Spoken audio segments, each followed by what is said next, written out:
This is the Galaxy S7, and this is the Galaxy S7 Edge. Both phones measure 5.1 inches and 5.5 inches respectively. Design-wise, not much has changed since last year, but that's not surprising because the S6 redesign was well received. Instead, Samsung took what it had and made it better. The S7 is still mostly made up of glass and metal, but now has slightly more rounded corners and a slightly more squarish home button. The display has an even narrower bezel, meaning it's flushed against the sides of the phone. Button and port placements are the same, volume rocker on the left and power button on the right. Micro USB charging port, headphone jack, speaker grills, and microphone on the bottom. Notice, no USB Type-C. Moving on, up top you'll see there's a SIM card tray, but no IR blaster. But here's some good news. The SIM card tray has an extra slot for a micro SD card, meaning Samsung is bringing back that once curtailed option for expandable storage. The phone supports micro SD cards of up to 200 gigabytes. But the biggest design change can be seen and felt once you turn the phone around. The back of the S7 is now curved. Samsung is calling it 3D glass, resulting in a phone that's easier to grip and one that feels thinner than it actually is. The unsightly camera bump on the S6 has been shaved down significantly. One final design change is another returning feature, skipped on the S6. The S7 has an IP68 rating, meaning it's waterproof and dustproof. You can shower with your phone or swim up to depths of 1 meter for 30 minutes. While the S7 still has a non-removable battery, Samsung's made sure that this time around, the phone has a bigger battery, up to 3,000 mAh on the S7 and 3,600 mAh on the S7 Edge. Samsung is also improving the S6's already impressive camera. The company is touting a new feature called Dual Photo Diode, something seen on high-end DSLRs like the Canon 70D. The promise is even better low-light performance and even faster autofocus. We spent some time with the camera and were pretty impressed by focus speeds. Also worth mentioning, my favorite feature on the S6, double pressing on the home button to start up the camera still works, and camera launch time is as fast as ever. Samsung is making a bold move this year, cutting down on megapixels from 16 on the S6 to only 12 on the S7, but this is actually a good thing because each individual pixel is larger and shots, theoretically, should be better. The selfie camera also gets a fill-in flash, although we're not sure if, like on the iPhone 6s, it adjusts based on ambient light conditions. In our tests, we only got a warm white flash. Okay, so this is what the user interface of the S7 looks like. If you'll notice, it's very similar, almost identical to the user interface on the Note 5. These rounded, squarish icons are the same exact icons that shipped with the version of TouchWiz on the Note 5. If you swipe to the right from the home screen, you'll get Flipboard Briefing, although if you don't want it, you have the option to turn it off. Just press and hold on the home screen, swipe right, and then over here you can just toggle on and off. We set it to off, and now it's turned on. You can basically it's turned off, and then if you want to turn it back on, just go ahead and do that as well, and then we've turned it back on. While we're here on the settings, let me also show you some of the wallpapers that shipped. This is the default wallpaper. It's blue, dark blue, and then they have other variations over here. I actually like this one over here, and it also comes in this gold color if that's what your preference is. I actually like this, so I'm going to set it to be our new wallpaper. Also, while you're on settings, you can actually also change a couple of things.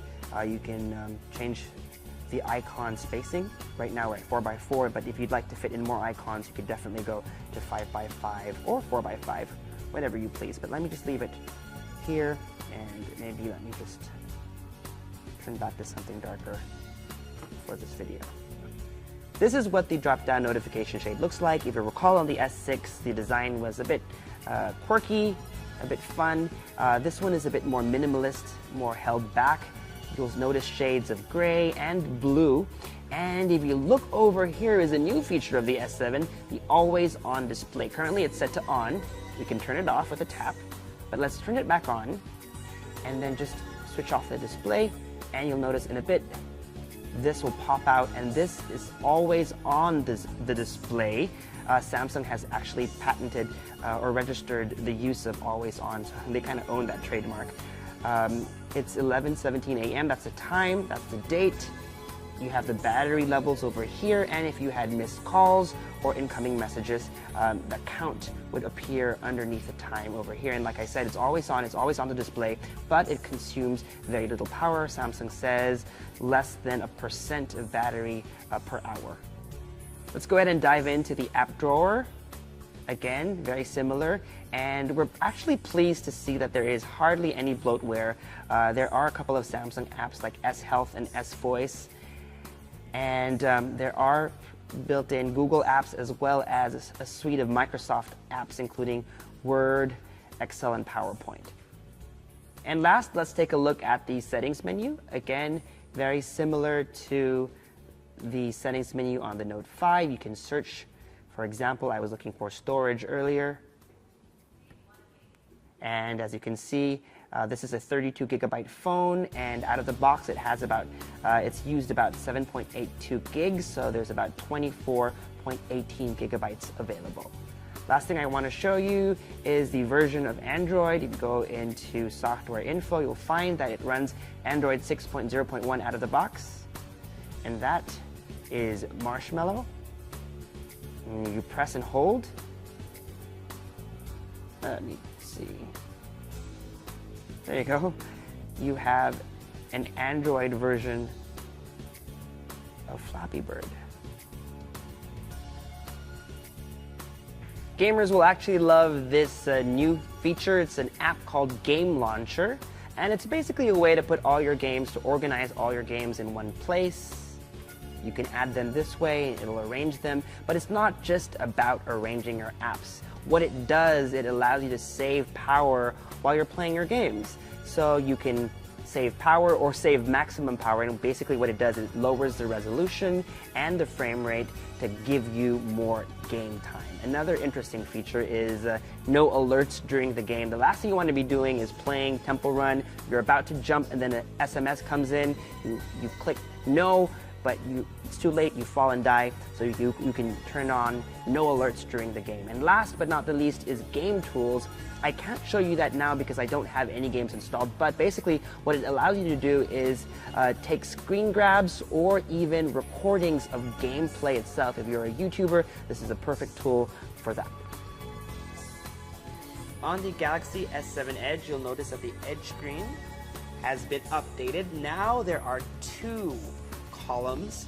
The Edge screen just used to be over here. Now this entire thing has the Edge screen functionality, up to 10 different app icons or app shortcuts. But it's not just about app shortcuts anymore. If you swipe again, is a new feature called Tasks Edge. So it's not just summoning a specific app, but an action within an app. For example, being able to take a selfie, launching the camera and taking a selfie, or launching the messaging app and composing a message. You can go in and add other tasks. For example, launching the stopwatch from within the clock app, or for example, opening a new tab from within the browser. Right now, for now, as you can see, these are all Samsung default applications, but Samsung says they're opening up this feature to third-party developers, so soon your favorite apps may be able to give you extra functionality for Tasks Edge.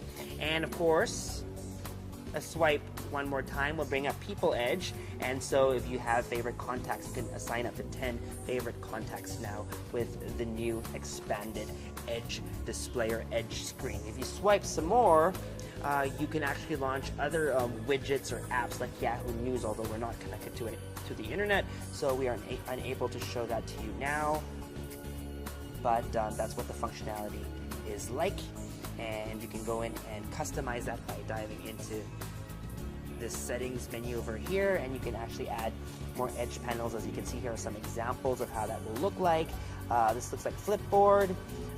Over here is a stock ticker of sorts, sports scores. You can add those in over there, and they all are provided by, this is provided by Yahoo Finance, and of course you can also include the weather, but I don't think that will work because we are not connected to the internet at the moment. but those should load over here if you set it up that way.